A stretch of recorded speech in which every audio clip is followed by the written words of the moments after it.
Well, it only took a month for Khloe Kardashian and Lamar Odom to fall in love and get married. It seems quick, and many wonder if this whirlwind romance can handle the divorce rate that lies ahead. Psychologist and marriage counselor Alexandra Drake-Soon is here to tell us what we all need to know before we say I do. And it's good to have you here today. Thank you very much. It's really important that people don't rush marriage. It is a serious endeavor, and we also encourage people to seek out premarital counseling. There's different guidelines in terms of how long a couple should date before they decide to move into engagement and then marriage. Let's break those down. Okay, so you know the way that Khloe Kardashian did it, they met.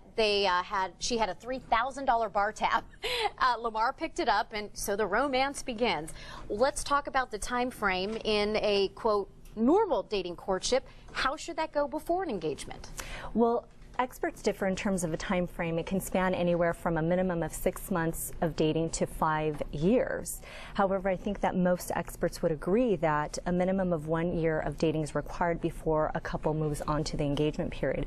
And the reason for that is that we're trying to move the couple past the infatuation stage so that they can objectively evaluate their partners and their relationships. How long does the infatuation stage last then? It can last anywhere from 6 months to a year, depending upon the intensity and the passion of the relationship. Okay, we have some tips that we want our viewers to, not only hear but see on the screen. And you were also saying, before a couple maybe moves in together, that there should be a level of commitment.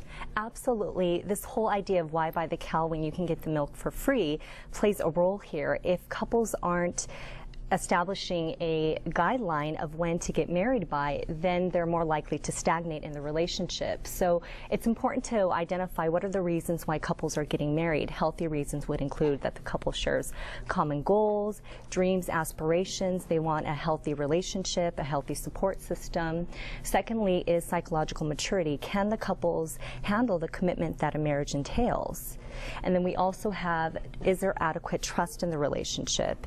And trust is the foundation of all relationships. And can you trust yourself and your partner to make the right decisions that will enhance a marriage rather than harm it? One of the things also on there that I thought was so interesting is talking about money, and that can be so uncomfortable for couples. And a lot of us were told, don't talk about that stuff, it's personal. What is a good way to start addressing that? I think premarital counseling is the best way to address the financial concerns that may come up in a relationship. We know that finances play a huge role in terms of conflict in couples, and it's important to be able to address those areas before couples tie the knot.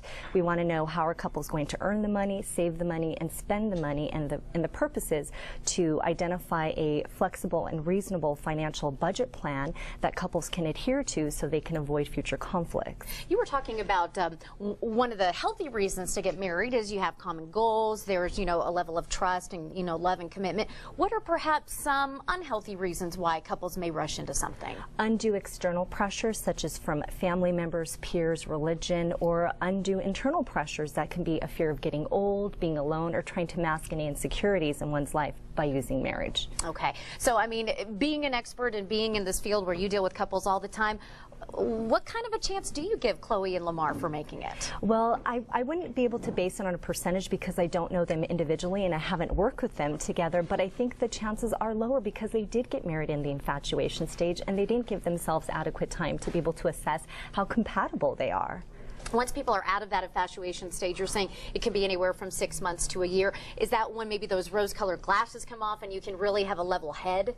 Absolutely. We know that even chemically, our body produces hormones and brain chemicals that create this feeling of a high, and it's similar to when people are high on cocaine. You just are living in this ideal view and you idolize your partner and your relationship and you're not able to identify those red flags that come up in a relationship. All right. Well, thank you so much for joining us today. And again, all these tips are going to be on our website, and some really smart things to look at and to evaluate, maybe without a $3,000 bar tab before you say I do. And if you'd like to talk to Alexandra, there's all of her information. You can get her on phone or by her website, and you can always get to her by us too. Have a wonderful Tuesday. Thanks so much. Well, say Dankeschön for brats and beer. We're celebrating Oktoberfest with tasty